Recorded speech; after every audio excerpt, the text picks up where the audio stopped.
apa kabar Anda semua? Senang sekali saya Ibnu Arif masih terus bisa menjumpai Anda semua bersama dengan Bung Rocky Gerung. Bung Rocky Gerung, kapan terakhir Anda ke Provinsi Padang? Provinsi Sumatera Barat, saya Kota Padang maksud saya ikut salah dah jadinya ini. Saya lupa tuh karena terakhir mungkin kemana saya tuh nggak, udah lama tuh nggak ke Provinsi Padang. Oke. Naik gunung pernah naik gunung di Gunung Kerinci. Oh nggak, Kerinci itu di kota Jambi ya. Provinsi Jambi. Jambi. Kalau sana Merapi dan ya, saya naik Gunung Merapi, Singgalang, satu lagi gunung apa sih itu, Gunung Talang. Saya naik beberapa gunung di situ, dan semua gunung itu ada di Provinsi Sumatera Barat. Oke, berarti dekat dengan Provinsi Padang kan ya? Ya, itu 11-12. Oke, iya. Oke, tapi jangan kemudian Anda ada yang teman-teman bikin puisinya gini, jalan-jalan ke Provinsi Padang, jangan lupa beli bipang ambawang. Nggak pas, nggak akan ketemu deh kalau di sana. Itu bisa jadi bahan tes kebangsaan tuh. Oh iya. Apakah bipang ada di Padang? Nah, itu bisa jadi problem tuh. Iya. Nah, tapi ini kelihatannya media mencatat tuh, ada berapa kali dalam waktu terakhir ini Presiden Jokowi itu ke Selio Lidah. Tapi yang memang yang paling heboh kemarin Bipang Ambawang dan sekarang Provinsi Padang ini, kalau kita sebenarnya anggap lucu-lucuan karena kemarin kita bisa menyalahkan bahwa tim komunikasi Presiden ketika Bipang Ambawang, karena kan itu tidak beliau menyampaikan dalam membaca teks gitu ya, makanya kalau tahu kita kenal sebagai teleprompter gitu, jadi itu kesalahan ada pada teks. Tapi kalau sekali ini kelihatannya kesalahannya pada Presiden Jokowi karena ini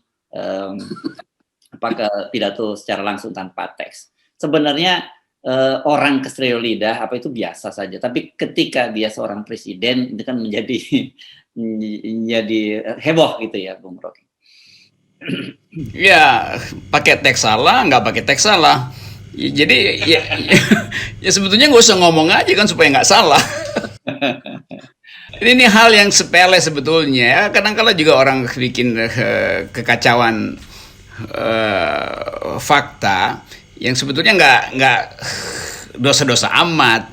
Cuma karena di belakangnya ada banyak kekeliruan, lalu orang pers lalu ngulik hal yang sebetulnya sepele. Tapi kesepelean itu justru yang memperlihatkan bahwa ada kapasitas tertentu yang tidak dimiliki oleh presiden, yaitu soal-soal yang sebetulnya sangat elementer. Kan mestinya presiden pada saat itu waktu dia salah omong ya bercanda aja kan. Oh ya, yang saya maksud sebetulnya adalah Sumatera Barat, tapi saya ditertawakan hari ini. Itu bisa dicairkan kan, dia bisa mulai dengan semacam itu. Tapi justru karena terbiasa pakai teks, begitu nggak pakai teks justru jadi ngaco. Iya. Dan istana sudah memberi klarifikasi yang dimaksud dengan Pak Jokowi itu adalah Kota Padang gitu. Jadi bukan provinsi, Padang. Tapi kelihatannya kalau nah ini kadang-kadang komunikasi ini nggak pas karena ketika dia semacam memberikan semacam pembelaan begitu, kita juga orang kemudian melihat detail, nggak apple to apple kalau provinsi dengan kota kan disebutkan itu Provinsi Riau dengan Provinsi Padang kan gitu. Jadi maksudnya provinsi kalau Riau ya Kota Pekanbaru gitu, yang menghubungkan Kota Pekanbaru dengan Kota Padang, itu kan begitu biasanya ya logiknya kan gitu. Tapi kalau ada logik mah nggak perlu klarifikasi kan, justru karena nggak ada logik klarifikasi terus. Dan sebetulnya nih istana ngapain juga diklarifikasi, biarin aja lah dengan sedikit bercanda ya begini. Nggak usah secara official mesti klarifikasi. Itu sama seperti korektor membaca naskah itu, dia mengoreksi, biasa ngoreksi naskah, dia sekarang ngoreksi disertasi. Jadi satu istilah mungkin dia nggak tahu tapi dia koreksi salah lagi kan, begitulah istana tuh. Udah biasa mengoreksi hal yang sepele, ya udah yang sepele aja tuh. Nanti sosialisasi dianggap sosialisme lalu dikoreksi, ini bukan sosialisasi, bukan sosialisme, yang dimaksud sosialisasi, beda konteksnya. Jadi banyak hal yang sebetulnya bahan yang biasa, tapi karena orang udah menumpuk kejengkelannya, maka presiden keseleo lidah pun dianggap itu keseleo otak. Ya, itu dia bahayanya di situ ya. Padahal kita sih bisa ketawa-ketawa aja ya, Bung Rok ya. Santai aja Pak Jokowi. Iya, iya, iya. Kalau kata anak sekarang santuy, santuy gitu. Santuy. Iya. Dan tapi ini memang saya lihat ada kehebohan memang terutama di media sosial, juga di media konvensional. Dan kalau kita mau lihat positifnya, mestinya istana nggak perlu baper karena ini bisa jadi katarsis dalam situasi banyak orang nggak bisa mudik, ekonomi memburuk dan sebagainya. Istana menjadi hiburan, menurut saya itu positif-positif aja kan gitu. Memang kan ada juga hal-hal yang Amerika juga sering begitu. Jimmy Carter sering bikin kesalahan, tapi orang paham karena dianggap Jimmy Carter tuh datang dari wilayah selatan yang kadangkala pengetahuan umumnya kurang. Tapi orang maafkan karena dianggap ya itu hal yang biasa. Pak Harto juga kalau ngomong kan sering daripada ya tapi itu langgam dia tuh. Jadi Pak Jokowi kalau memang sering salah ya kita anggap aja bahwa itu ciri dari Presiden Jokowi sering salah menyebut sesuatu yang elementer. Asal yang lain dia jangan salah, tapi kalau semuanya dia salah, udah itu yang elementer dia salah, yang fundamental dia salah, yang konsepsional dia salah, ini artinya nanti orang ini salah melulu. Jadi mesti ada ciri khas. Ciri khas itu sesuatu yang khas, bukan seluruhnya menjadi hal yang diolok-olok. Oke. Jadi ini perlu dicatat bahwa kita ngobrol ini nggak ada intensi apapun, ya. Jadi kita justru melihat ini sebagai sebuah hal yang lucu saja ya, Bung Rocky. Jadi nanti sekarang kita iya tuh banyak ketegangan, perlulah hiburan. Kalau bisa besok Pak Presiden bikin kesalahan lagi supaya orang akhirnya nangkap enggak itu dia sekarang mau ngeprank, dia sengaja nih ya. Nah gitu-gitu aja. Ya.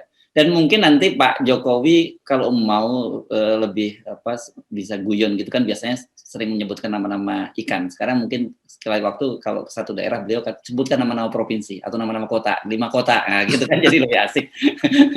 Nah, yang menyebutkan salah satu provinsi agak susah itu karena nanti sepedanya habis, semuanya bisa jawab. Ya, kalau nanti tapi ada yang menyebutkan bahwa salah satu provinsi adalah Padang harus tetap diberi hadiah karena kan itu sudah disebutkan oleh Presiden Jokowi, jangan disalahkan lagi kan. Yap, gitu ya, Bung Rocky kita. Mesti beliau nanya nama-nama koruptor. Kalau nama-nama koruptor, anak SD pun tahu tuh. Gitu ya. Atau partai paling korup. Atau presiden tanya partai mana yang paling korup. Itu seluruh Indonesia tahu tuh. Nah, itu berkaitan dengan partai itu asik nih. Bu Mega nih, saya baca beritanya di media ini dalam halal bihalal secara virtual dengan dengan kader PDIP. Beliau menyatakan bahwa beliau tidak kuat kalau mendengar saya tak kuat dengar kader ditangkap korupsi karena korupsi. Wah, ini serius ya. Saya membayangkan memang ini Bu Mega pasti di antara ketua umum partai paling sering harus nutup telinga dong ya kalau beliau nggak kuat mendengar begitu seperti itu, Bung Rocky. Ibu Mega bilang beliau tidak kuat. Ya, saya tidak kuat kalau ada kader yang ditangkap karena korupsi. Jangan-jangan ke Seleo Lidah lagi nih. Mestinya saya kuat mendengar. Karena banyak betul kader saya yang saya dengar korupsian. Kan jadi dia mesti kuat mendengar itu. Karena PDIP kan banyak betul kasus korupsinya tuh. Jadi hal yang kita tahu dan semua orang menginginkan agar supaya pemberantasan korupsi itu jangan sekedar komentar dari ketua partai. Saya tidak kuat itu. Mestinya beliau katakan saya kuat menghadapi problem ini dan saya akan tunjukkan bahwa kekuatan saya tidak akan diragukan untuk memberantas korupsi. Kan mesti begitu. Jadi kalau hal-hal yang fundamental itu sekedar dikeluh kesahkan, itu artinya orang menganggap itu semacam apologi, itu semacam rasa bersalah tapi kemudian nggak mau perbaiki kan. Itu soalnya. Ya. Nah, kalau beliau ngomong soal korupsi ini kan orang pasti kemudian menghubung-hubungkan dengan situasi KPK saat ini gitu. Dan saya kemudian jadi ingat sebuah pepatah kan gitu, ada buruk muka cermin dibelah gitu. Jangan kemudian karena banyak kader yang korupsi kemudian KPK yang dibubarkan. Kan itu jangan sampai begitu nanti diplesetin orang kan pepatahnya. Ya nggak boleh begitu. Atau Ibu Mega tadi bilang apa lagi itu, jangan sampai nila setitik merusak susu sebelanga kan, pesannya beliau begitu tadi di beritanya tuh. Nah masalahnya nilainya tuh sebelanga. Jadi bagaimana orang membayangkan? Ya, ya. Lain kalau kan ada anggota DPR yang bahkan udah 3 kali disebut dalam kasus korupsi, artinya udah hat trick tuh dalam 3 kasus bahkan tuh. Jadi ini soal genting di kita yang menyebabkan orang kehabisan kesabaran dan kehabisan kepercayaan tuh. Nah, Ibu Mega sebetulnya punya kemampuan untuk mengucapkan lebih dari kalimat nila setiti atau saya apa tadi apa tadi risau mendengar. Tidak kuat mendengar, Tidak kuat mendengar. Jadi artinya kemampuan kita untuk bahkan mengucapkan sebuah psikologi yang determinasi, yang kalau bisa agresif kalimatnya, itu yang kita inginkan. Karena KPK yang tadinya agresif sekarang dilemahkan. Nah sekarang kalau Ibu Mega juga melemah kalimatnya, ya orang menganggap bahwa kalau begitu sama dong. Memang satu misi untuk tidak lagi agresif memberantas korupsi. Itu jalan pikiran publik kalau saya hubungkan itu. Logikanya harusnya dibalik ya. Ketika Bu Mega mengaku tidak kuat untuk mendengar ada kader yang jadi ditangkap karena korupsi, harusnya Bu Mega malah mendukung penguatan dari KPK dan Iya itu. Karena saya tidak kuat mendengar kader ditangkap korupsi, saya perkuat KPK. Jadi kalian macam-macam berarti kalian akan ditangkap KPK. Kan mestinya begitu pesannya yang sampai. Nah, mestinya Ibu Mega mengatakan, saya tidak kuat mendengar 75 orang disingkirkan dari KPK. Itu baru kalimat determinasi itu. Tapi kita nggak tahu apa di belakang kalimat-kalimat itu masih ada gunanya apa enggak gitu kan. Sama juga Pak Jokowi kan udah mengatakan ya kalau bisa jangan disingkirkan hanya karena soal kebangsaan. Loh, berarti Pak Jokowi nggak koordinasi dengan Ibu Mega sebagai ketua BPIP yang sangat mungkin ikut memberi arahan apa yang mesti ditanyakan. Karena ini soal kebangsaan kan Ibu Mega yang paling paham. Ya. Nah, tetapi gini, sekarang ini persepsi publik yang sangat kuat itu bahwa pemerintah dan juga partai-partai politik yang di DPR itu memang dalam kasus KPK ini, dalam kasus pelemahan KPK ini bersatu padu. Mereka dalam satu rombongan yang sama lah gitu. Karena kalau kita lihat, kita urut kan revisi Undang-Undang KPK itu kan disetujui oleh semua fraksi di DPR gitu, dan hampir semua orang merasa ya memang yang paling khawatir dengan kepenguatan KPK ini para politisi. Emang karena persiapan korupsinya harus disempurnakan. Kan nih partai-partai kan kehabisan duit setelah pemilu kemarin. Jadi semua partai memang berupaya untuk korupsi supaya ada modal di 2024 lagi. Kan modalnya cuma itu. Kan nggak bisa lagi nyuri dari calegnya, tuang calegnya juga bangkrut. Jadi kita harus baca secara pragmatis saja bahwa persiapan korupsi memang dirancang sejak perubahan undang-undang itu. Dirancang oleh siapa? Ya dirancang oleh mereka yang punya kekuasaan kuat untuk mengubah undang-undang. Siapa? Ya DPR dan pemerintah. Kan dua-duanya punya kepentingan yang sama tuh, supaya kan faksi presiden di DPR kan mayoritas. Jadi presiden juga mendapat limpahan rezeki dari korupsi sebetulnya. Kalau kita pakai logikanya ya, ini hitungan-hitungan matematisnya tuh. Karena kalau partai-partai pendukung presiden berlimpah uang, maka Presiden Jokowi punya peluang untuk berkampanye dan dicalonkan melalui sebaran amplop demi periode ketiga, demi 3 periode. Kan itu logiknya begitu. Jadi persiapan korupsi memang diniatkan melalui perubahan undang-undang. Nah, hal semacam ini harus kita ucapkan aja supaya publik tahu logikanya tuh. Soal salah benarnya itu kita tunggu aja nih 2024. Tapi saya melihat jalan pikiran itu. Korupsi selalu berarti persiapan untuk melanggengkan kekuasaan. Ya, tetapi ada aksioma yang kelihatannya berlaku di negara kita ini. Kan katanya semakin demokratis sebuah negara itu akan semakin rendah tingkat korupsinya gitu. Tetapi semakin negara itu tidak demokratis, semakin tinggi tingkat korupsinya. Itu apakah aksioma itu sedang berjalan sekarang di sekarang? Itu aksioma yang udah dipraktekkan tuh yang itu semacam kalimat ampuh yang di WA dalam grup-grup politisi itu saling di WA-kan tuh. Mari kita perlemah demokrasi supaya kita tak terlihat sedang korupsi, kan begitu kira-kira bunyi ada gium itu, kira-kira begitu tuh. Lu lemahin di sana ya, gue nyolong di sini. Nanti yang bagian provinsi sana gue yang lemahin, lu nyolong gitu. Nah soal KPK gimana? Gampang, undang-undangnya dipretelin aja. Jadi kita nyolong sama-sama. Jadi logikanya begitu. Karena itu korupsi itu selalu paralel dengan merosotnya demokrasi itu. Karena tatapan publik mau dihalangi itu dengan segala macam teknik, termasuk teknik menguji wawasan kebangsaan. Ya, ya. Jadi hal ini nggak perlu kita nggak perlu heran karena itu sudah otomatis ya, begitu demokrasi melemah ya korupsi itu menguat. Itu salah satu indikator gitu. Jadi nggak perlu dipertentangkan lagi gitu. Mengapa kita sebagai negara demokrasi kok tapi korupsinya tinggi gitu. Faktanya tidak seperti itu kan.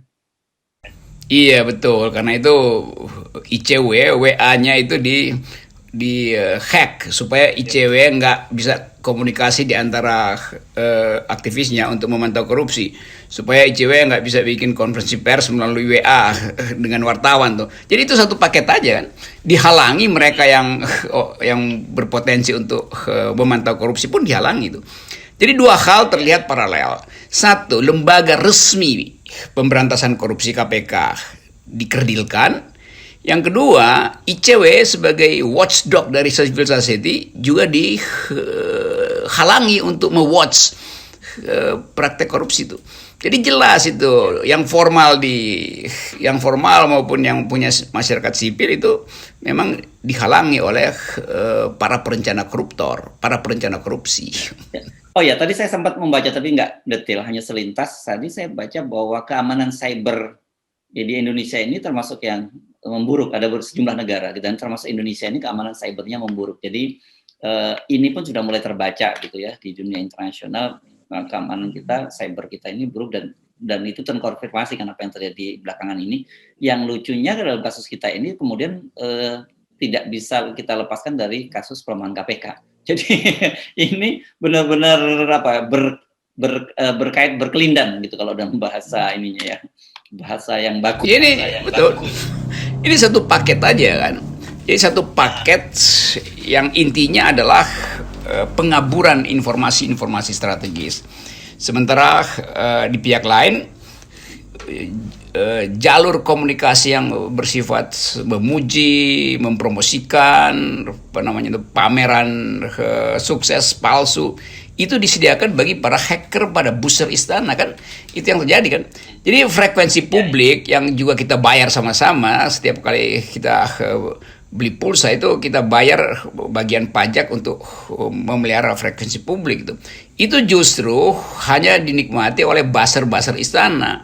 Kalau buzzernya menghasilkan narasi-narasi edukatif dan kritis, oke, nggak apa-apa. Ini buzzer isinya narasi dungu dan menghina, mengolok-olok. Tapi mereka justru yang memanfaatkan frekuensi publik ini, baik media sosial atau alat komunikasi yang lain. Jadi di situ curangnya, saya sebutnya curang. Kalau buruk ya udah, tapi kok curang gitu ya. Ya biarlah kalau hacker atau buzzer itu mampu untuk menyadap, ya oposisi nggak akan menyadap. Oposisi cuma ingin mengucapkan apa yang menjadi pikiran rakyat. Ya, jadi ternyata kemudian rentetannya ketika kita telisik satu persatu makin banyak nih. Tadi kita bicara soal korupsinya makin meningkat, kemudian keamanan cybernya memburuk, dan di luar itu juga ada hak-hak privasi orang juga makin memburuk kan. Kita nggak dihormati lagi hak privasi dengan hacker tadi itu kan, mereka bisa setiap saat membongkar-bongkar rahasia pribadi seorang yang sebenarnya nggak ada kaitannya dengan kasus-kasus, dengan persoalan-persoalan yang sedang berkaitan dengan politik, dan sebenarnya nggak ada hubungannya. Misalnya dalam kasus Munarman, ini urusannya apa gitu, dia check-in bersama istrinya sendiri gitu. Atau bahkan kalau toh mungkin dengan dengan check-in dengan orang lain pun sebenarnya itu kan tidak ada kait mengait dengan kasus yang menimpa dia saat ini yang dituduhkan, yakni soal terorisme kan. Ya kan, kalau kita perhatikan ini hacker-hacker ini, Yunto Basir ini, kan dia beroperasi udah dari sejak sebelum pemilu tuh. Toh nggak ada satupun yang ditangkap atau dipreteli oleh kekuasaan kan. Justru kaum oposisi yang berkali-kali Twitter saya dirampok, akunnya Hersubono di hack, FNN dikerjain segala macam tuh, ICWS kerjain. Jadi ajaib bahwa mereka yang sebetulnya merusak demokrasi itu dibiarkan beredar. Lalu pertanyaannya, dia bekerja sendiri apa? Mana ada orang gila yang bertahun-tahun mau menghajar oposisi itu kalau bukan di backup oleh kekuasaan. Jadi mereka difasilitasi oleh kekuasaan, oleh intelijen, oleh kantor kepresidenan. Mungkin aja satu waktu nanti mereka juga sadar baru mulai ngadu satu persatu tuh. Tapi selama ini nggak ada satupun data yang memperlihatkan kita atau membuat kita yakin bahwa paling tidak istana itu imparsial lah. Pelihara hacker oke, pelihara buzzer oke, tapi jangan menutup juga oposisi tuh. Ini dia udah pelihara hacker, pelihara buzzer, tapi juga masih ngerjain oposisi. Kan itu cuma orang pengecut yang lakukan hal semacam itu kan. Ya. Oke, tapi kalau lama-lama saya mendengar apa yang Anda jelasin, lama-lama saya jadi kayak Ibu Mega, saya jadi takut juga nih, Bung Rocky. Kebanyakan mendengar apa yang Anda sampaikan. Ini satu Indonesia ini udah nilainya udah senusantara. Dan itu apa yang mau dibusukin lagi, semuanya udah membusuk sebetulnya kan. Jadi kehidupan kita sebetulnya tinggal menunggu sebuah peristiwa kecil yang kemudian menyatukan energi untuk perubahan itu. Dan sebetulnya kita harusnya sudah berpikir ke situ. Kalau terjadi percepatan perubahan, apa yang mesti dilakukan oleh masyarakat sipil? Bagaimana cara membuat Pak Jokowi nanti kalau terjadi perubahan sebelum 2024 masih bisa mengucapkan 1-2 patah kata itu tanpa takut untuk diadili di jalanan? Kan kita mesti bayangin begitu kan. Buruk nggak ini? Nggak buruk. Karena kita mesti siapkan, bagaimanapun Pak Jokowi itu adalah presiden. Kalau dia berhenti di tengah jalan kan mesti dipersiapkan jalan keluarnya tuh, emergency exitnya mesti dicarikan kan. Kita mesti pikirkan itu. Karena ini negeri ini tidak baik-baik aja. Setiap saat bisa meledak kemarahan publik. Dan setiap saat juga kelemahan kita bisa dimanfaatkan oleh negara asing. Jadi kita dalam keadaan rapuh. Ini negeri yang fatigue, negeri yang mengalami kelelahan secara psikologi dan memungkinkan kita patah sebagai bangsa.